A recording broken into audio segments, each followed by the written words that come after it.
America की air force की हलचल बढ़ गई है। पश्चिम एशिया में दिखी है अमेरिकी हलचल। अमेरिका ने रिफ्यूलिंग प्लेन को तैनात किया है। सऊदी अरब और इराक के पास ये तैनाती की गई है। तो एक तरफ बातचीत की जा रही है, लेकिन दूसरी तरफ अमेरिका अपनी तैयारी भी और ज्यादा पुख्ता कर रहा है। रिफ्यूलिंग प्लेन की तैनाती की गई है। देखिए किस तरह से रिफ्यूलिंग प्लेन की तैनाती हुई है। ये इराक के पास तैनाती की गई है और सऊदी अरब के पास।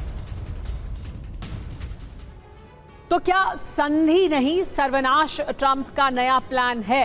दावा क्या है, जानिए। पश्चिम एशिया में अमेरिका के विमानों की उड़ान दिखाई दे रही है। सऊदी अरब और फारस की खाड़ी में दिखे हैं अमेरिकी विमान।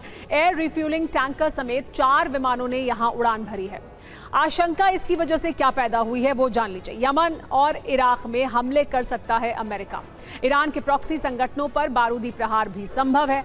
इसकी वजह यह है कि सऊदी अरब में हूती विद्रोहियों के हमलों का बदला भी संभव है।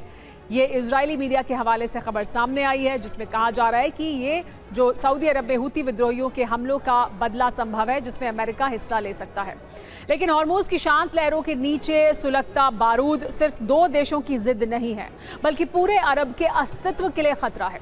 हॉर्मुज में ईरान का दबदबा पूरी दुनिया की अर्थव्यवस्था के लिए चुनौती है। एक तरफ दम तोड़ती कूटनीति है, दूसरी तरफ अमेरिका के संयम की परीक्षा है। अगर हॉर्मुज नहीं खुला और ईरान ने ट्रांजिट शुल्क लगा दिया तो अमेरिका की साख अरब के तेल बाजार में नीलाम हो सकती है। इसलिए अगले कुछ बहुत अहम दिन हैं, क्योंकि ईरान को दी समय सीमा खत्म हो चुकी है। अब ईरान को फैसला करना है कि वार्ता चाहिए या विध्वंस। ईरान को दी गई 48 घंटे की समय सीमा खत्म हो गई है। ईरान ओमान में हॉर्मुज पर करार भी नहीं हुआ है। अमेरिका बिना शुल्क के हॉर्मुज खुलवाने पर अड़ा है, जबकि ईरान और ओमान शुल्क लगाने वाले हैं। हालांकि ईरान और ओमान के शुल्क में अंतर के संकेत हैं। ओमान पर कहा है हॉर्मुज पर ओमान के साथ डील करीब करीब फाइनल है। भौगोलिक सीमाओं और फीस पर समझौते हो चुके हैं, लेकिन अभी अगले 48 घंटे और लग सकते हैं। जबकि अमेरिका पर कहा है ओमान के साथ समझौते का मतलब ये नहीं है कि हॉर्मुज खुल जाएगा। अगर अमेरिका की दखल बंद नहीं हुई तो हॉर्मुज नहीं खोला जाएगा। एक तरफ उनकी साख दांव पर लगी है, अमेरिका के हथियार भी खत्म हो रहे हैं, अरब देशों का भरोसा भी कमजोर पड़ रहा है, जबकि इजराइल से पहले ही टकराव बढ़ गया है।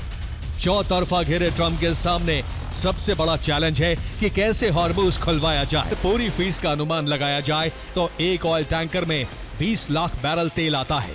अगर 70 से 80 रुपए प्रति बैरल अंतर्राष्ट्रीय कीमत हो तो एक ऑयल टैंकर में 14 करोड़ से 16 करोड़ तक अमेरिकी डॉलर का तेल आता है, जिसका 7% करीब 1 करोड़ अमेरिकी डॉलर होता है, जो रुपए में 87 करोड़ के आसपास होता है। युद्ध पूर्व स्थिति में हॉर्मुज आ जाए तो ईरान को साल भर में 8.3 लाख करोड़ रुपए की आमदनी हो सकती है। वॉशिंगटन पोस्ट की एक सनसनीखेज रिपोर्ट ने भूचाल ला दिया है।